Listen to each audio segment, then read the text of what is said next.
Hi అండి, అందరికీ నమస్తే. నా ప్రాణం నువ్వేలే పార్ట్ 48. అశ్వత్ మండపంలో తన గదిలోకి వెళ్ళి రిలాక్స్ గా మొబైల్లో గేమ్ ఆడుతూ ఉంటాడు. ప్రణవ్ అశ్వత్ ని చూసి, ఏంట్రా ఇంత రిలాక్స్ గా ఉన్నావు? అశ్వత్, నా పిల్లలో నేనే హడావిడి చేస్తే బాగుండదు కదా, అందుకే సైలెంట్ గా కూర్చున్నా అని అంటాడు. ప్రణవ్, మా బాబే, నీకెలా అర్థమైందా? ఆ మోహన వస్తుందని తెలిసి కూడా ఇంత రిలాక్స్ గా ఎలా ఉన్నావురా? తను ఎలాంటిదో తెలుసు కూడా అని ఏదో గుర్తుకు రాగానే పెదాలపై చిరునవ్వుతో అశ్వత్ ని చూసి, అంటే అన్ని అరేంజ్మెంట్ చేసావన్నమాట అంటాడు నవ్వుతూ. అశ్వత్ చేతిలో ఉన్న మొబైల్ పక్కన పెట్టి, రాత్రి నా బంగారాన్ని ఆ రౌడీలు ఎత్తికెళ్తూ ఉంటే నా ప్రాణం ఎంత విలువెల్లాడిందో నీకు తెలియదురా.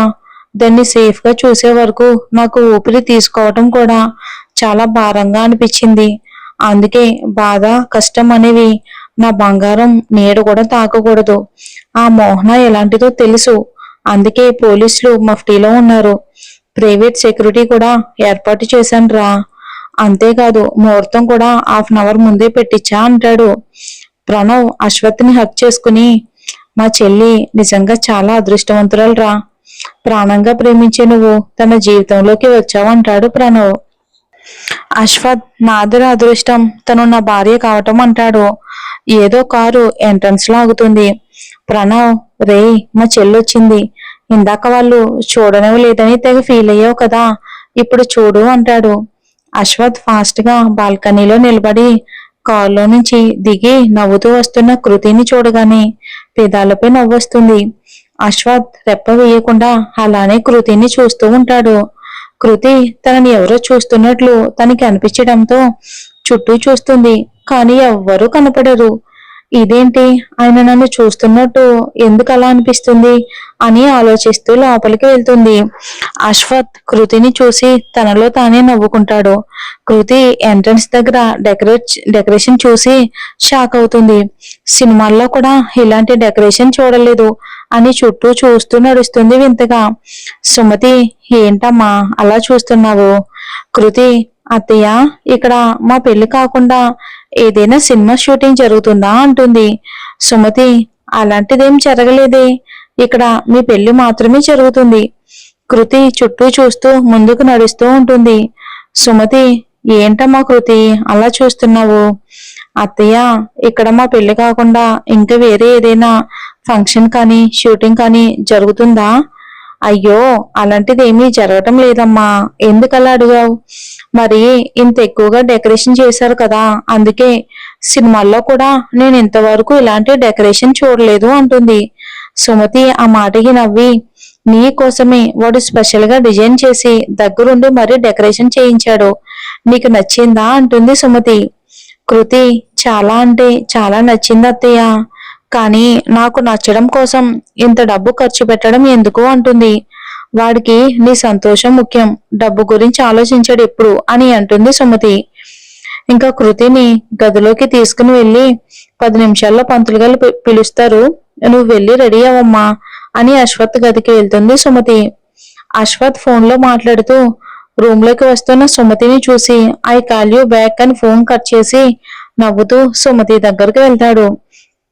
సుమతి అశ్వత్ నుదుటి మీద ముద్దు పెట్టి, ఎన్నో రోజులు కలాగంటున్నా, ఇలా నిన్ను పెళ్లి కొడుకుగా చూడాలి అని నా కోరికరా, ఇన్నాళ్ళకు తీరింది. అలాగే నీ పెళ్లి ఏ ఆటంకం లేకుండా జరగాలని కోరుకుంటున్నా.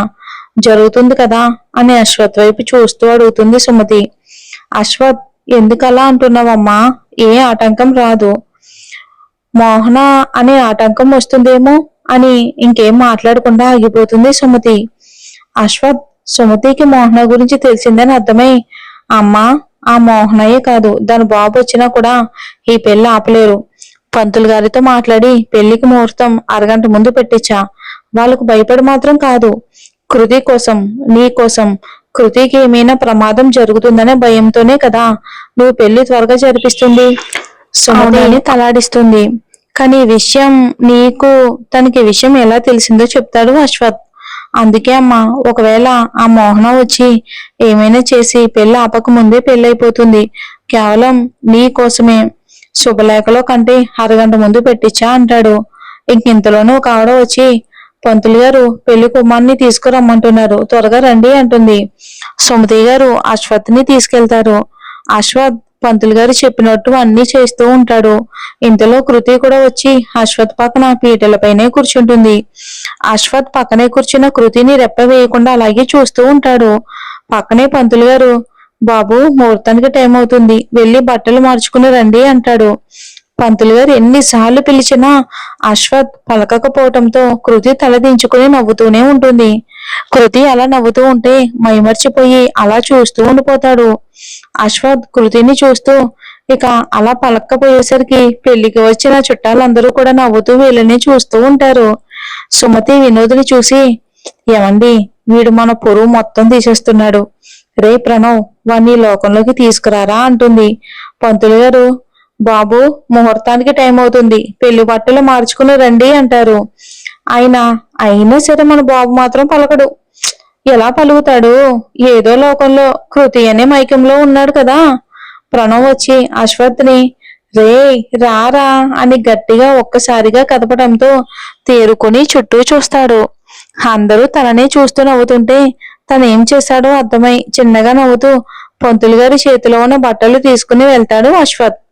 వెనకే ప్రణవ్ కూడా వెళ్తాడు. ఇంకా సుమతి, దీక్ష నువ్వు వెళ్ళి కృతికి హెల్ప్ చేయి, త్వరగా రండి, ముహూర్తానికి టైం అవుతుంది అంటుంది. సరే అని కృతి, దీక్ష ఇద్దరు వెళ్తారు. ప్రణవ్, ఏంట్రా మా చెల్లి ఎదురుగా ఉంటే చుట్టూ ఏముందో కూడా మర్చిపోయి అలా చూస్తున్నావు? పెళ్ళైతే ఎలాగో నీ పక్కనే ఉంటుంది కదరా, ఈ కాసేపు కాస్త కంట్రోల్లో ఉండరా బాబు అంటాడు ప్రణవ్ నవ్వుతూ. ఆ రాక్షసి ఎదురుగా ఉంటే కంట్రోల్లో ఉండాలంటే చాలా కష్టం. పైగా పెళ్లి కూతురు గెటప్ లో అసలు ఎంత క్యూట్ గా ఉందో తెలుసా అని సిగ్గుపడుతూ మెలికలు తిరుగుతూ ఉంటాడు అశ్వత్. ప్రణవ్, నీలో చాలా సెగలున్నాయిరా బావా అని అంటాడు ప్రణవ్.